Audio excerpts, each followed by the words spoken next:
We start in Gaza, where more than 1 million people are facing what's been described by the UN as an impossibility. The Israeli military has given them just 24 hours to flee their homes as it prepares for an expected ground invasion. Hamas, which controls the territory, has told residents to ignore the warning. But many people have already decided it's time to go. Dawn breaks in Gaza to a wave of aerial bombardments. A barrage of explosions destroying buildings in the region. And today, the attacks came along with an official warning. As the Israeli military continued amassing tanks and troops near the Gazan border ahead of an expected ground invasion, it called for the some 1.1 million people located in Gaza City to relocate to the south within 24 hours. This involves a journey across the Wadi Gaza wetlands, the river dividing the territories north and south. And so the exodus begins. Gazan civilians and UN staff alike started moving as best they could out of harm's way. Today we do not know where to go. There is no safe place. We do not know where our children are, and we do not know what to do. We have no food or water. I'm appealing to the United Nations in front of the UN building. Where do we go? Where do we go? The UN said moving so many people in such a short period of time within one of the world's most densely packed areas would be impossible, quote, without devastating humanitarian consequences. But the clock ticks on. The World Health Organization called for humanitarian access to Gaza to be resumed. It warned that Israel's total blockade and continual bombardment pushed the health system to breaking point, lacking essential supplies and electricity. And we need a corridor to provide medical services and so on. That's what I would ask for. One is to protect civilians, and second, to provide them with the support they need, be it food, medical services, supplies. Israel continues to insist that it is doing everything it can to minimize civilian suffering. But for the people of Gaza, time is running out, as well as safe places to go. Well, Lieutenant Colonel Peter Lerner speaks for the Israeli Defense Forces. Welcome to DW. Why have you told more than 1 million people in Gaza to leave? Well, over the last couple of days, you've been asking us what should Palestinians do in order to safeguard themselves? And what we announced today is actually a humanitarian gesture so that people move from harm's way. You know, we are in now day 7 of the aftermath of the brutal massacre of Israelis in their homes just across the border in southern Israel. And in that reality, what we did immediately after the attack was evacuate the people from their houses. We took people and evacuated them throughout the country. And what we did this morning is announce to people who want to take care of their lives, what they want to take care of their families. Indeed, this is a place you need to move because we are increasing our activities against Hamas. This terrorist organization cannot be permitted to use the Gaza Strip as a stronghold and a staging ground for attacks against Israel. So are Israeli troops now preparing to move into Gaza? So the IDF has, over the last few days, recruited some 300,000 reserve soldiers and officers for all of our arenas because we realize that there's a lot of tension across the ground. So yes, there is a lot of forces now in staging grounds around the Gaza Strip, potentially preparing if the decision and the instructions come from the government to mobilize on a ground operation in order to defeat and destroy Hamas from ever being able to attack us again. What does that look like? You say the purpose will be to defeat and destroy Hamas. What will success in that endeavor look like? Well, the success primarily will be that this terrorist organization cannot govern the Gaza Strip as a staging ground for terrorism. That is why we are targeting their institutions, their leadership, their terrorist infrastructure, everything that they have utilized in order to build this terrorist compound from in the Gaza Strip. which is where they came from last Saturday. We've been focused very much on over the last 48 hours on the Nukhba force, which is the commando unit of Hamas. These are people that have gone through high military training, specializing in close combat, specializing in explosive. These are the people that actually breached the fence and butchered people in their kitchens. These are the people we are after. I think it's really important. The people of Gaza are not the enemies of Israel. Hamas, this terrorist organization, are the enemy of Israel.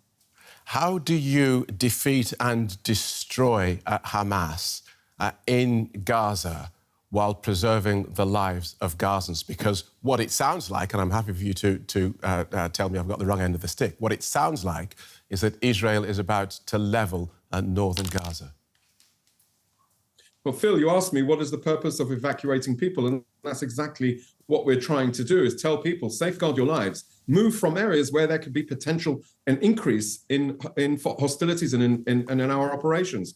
Hamas has a responsibility to the people of Gaza. Unfortunately, they have failed them miserably by putting them in direct threat. But we know what they do, because another strike over the last couple of days that we've conducted is against their drone capabilities. You know how they place their drones? They place attack drones, which are effectively suicide drones, to swarm locations, houses, military compounds, and they place them on the roofs of houses. We've distributed, and we're happy to share it, of course, to DW, that you show where they're putting these houses, where they're putting these drones on the houses of people. They have no regard for the people living in those houses. They put them on those houses, making them a target, sacrificing the people. So right. When we are telling people, go to the south, it's in order so that we can operate against Hamas, who are the enemy of Israel, but they're also the enemy of the people of Gaza. Understood. We have one of the world's most densely populated areas, this narrow strip of land. It's already suffering a humanitarian crisis. Now it is being bombed by Israeli troops, and you're telling more or less half of the population to move from there to an already populated area, an already dramatically populated area, because no one can leave the territory. So we know that Hamas terrorists killed more than 1,200 Israeli civilians in this brutal attack on Saturday. Does that legitimate the state of Israel now ordering an attack on one of the most densely populated areas on earth and inflicting even greater suffering? So are you suggesting that we don't protect our civilians because they're hiding behind theirs? Well, this is a ridiculous question. Right. Let me just interrupt you there, because I'm not suggesting anything. I'm not suggesting anything. What I'm asking you to do is to provide, for our listeners and for me as well, just to explain what is the legitimation for doing this, because it does sound like you are inflicting what the UN has described as collective punishment on Gazans. So my question was, does what Hamas did legitimate the state of Israel acting in this way? And if you like, a yes or a no will do. I don't like, and what I'm trying to explain is when Hamas turns the people of Gaza as hostages to their terrorist activities by putting rockets in their schoolyards, by putting drones on their roofs, by tunneling beneath their mosques and putting everybody at risk. So I'd say, yes, when we tell people to move to the south, we are taking care of the people of Gaza more than Hamas. So I would say, yes, we have now the responsibility to restore safety and security to the people of Israel who were butchered in their bedrooms. And that is something that we will not accept ever again. Hamas cannot rule Gaza and expect to come out and for Israel just to turn another page. We have that responsibility. Our military is in charge with the defense of the state of Israel. When the Hamas terrorist organization broke down the fence, charged in 20 different locations across into our communities, killed, butchered, abducted, and took back over 100 people into the Gaza Strip, they basically said, we don't care. This is the situation. What are they trying to achieve for the people of Gaza? Our responsibility and our government and our operations and our military operations, most importantly, are conducted within the laws of our conflict, specifically in order to safeguard civilian life, and even when there is a risk to civilian life. So I would say, yes, we have the right and obligation to operate and to alleviate and remove that threat completely. It cannot happen ever again. We won't let that happen. And that is why we are embarked on this mission. And quite frankly, the whole line of this inquisition against the right to self-defense, when you're charging Israel with the responsibility for all of the people of Gaza and not asking Hamas, why did they sacrifice the people of Gaza in such a ruthless way? That is where we're missing the point. The point is, this is a terrorist organization that established a terrorist fronthold and stronghold within the civilian arena specifically so that you would ask these questions. But they are responsible and they need to be held accountable. We will not allow them ever again to threaten the state of Israel. OK, thank you for joining us, Lieutenant Colonel Peter Lerner of the Israeli Defense Forces. Thank you, Phil. I want to bring in the military expert, Frank Ledridge. Now, he's a senior lecturer in strategic studies at Portsmouth University and a former UK military intelligence officer. He is joining me from Oxford. It's good to have you on the programme. Frank, so Israel's now given people in northern Gaza 24 hours to leave and head south. Does that look to you as though that ground invasion is now imminent? Yes, I think we can be fairly certain of that, Christine. The preparations are visible to everybody. Whilst there may be an element of surprise to this, there's no doubt at all that they're going in.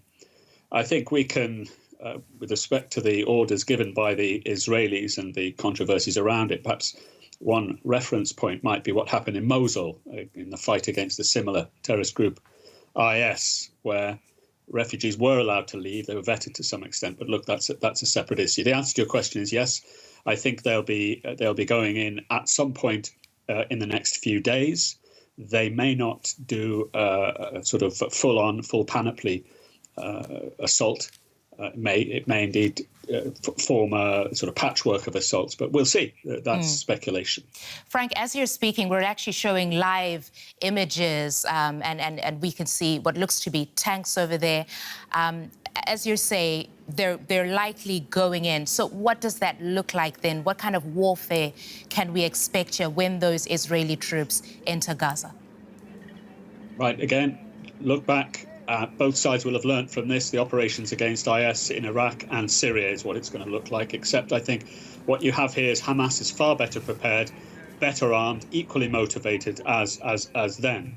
Hamas has, in terms of their arsenal, has drones. It will have prepared tunnels, fortifications, strong points, killing zones and all the rest. And all that will be fully cognizant. The Israelis will be cognizant of all of that in their planning. From the Israeli perspective, they have some very effective countermeasures, not least excellent armoured vehicles. You won't be seeing tanks in the streets, but you will be seeing a lot of equipment perhaps we haven't seen in action before, and plenty that we have. It's going to be really tough, bloody urban fighting. And don't forget the tunnels issue. That's what's really going to be concerning the Israelis, I think. Frank, around 300,000 reservists have been mobilized on the Israeli side, but there is also, in addition to, of course, this invasion into Hamas, we know that Israel is also facing this threat from Hezbollah coming from the north. I guess I'm asking you, is Israel essentially prepared here for a multi-front war? The answer to that is yes, and they will have exercised that both at the highest command levels and down to the brigade. That's to say the units of 3,000 or so. Israel has dedicated brigades that know the north, that are directed that way. The reserves in those particular units will have been deployed there in the past and regularly during their periodic training. So yes, they're prepared for Hezbollah, and indeed it's worth remembering that Hezbollah is considered a far more formidable adversary than Hamas, and they are. They're the only Arab army that's defeated the Israelis, albeit at a strategic level, but nonetheless, they're very formidable, and the Israelis will be more than aware of that. All right, that is. Let's leave it there, Frank. That is the military analyst, Frank Ledridge, talking to us there. Thank you so much. We appreciate that. And I just want to point out to our viewers that while we were able to show you pictures of what is happening with the IDF in Israel, we are by no means indicating that that ground invasion has begun. We have not received official confirmation that that ground invasion has begun.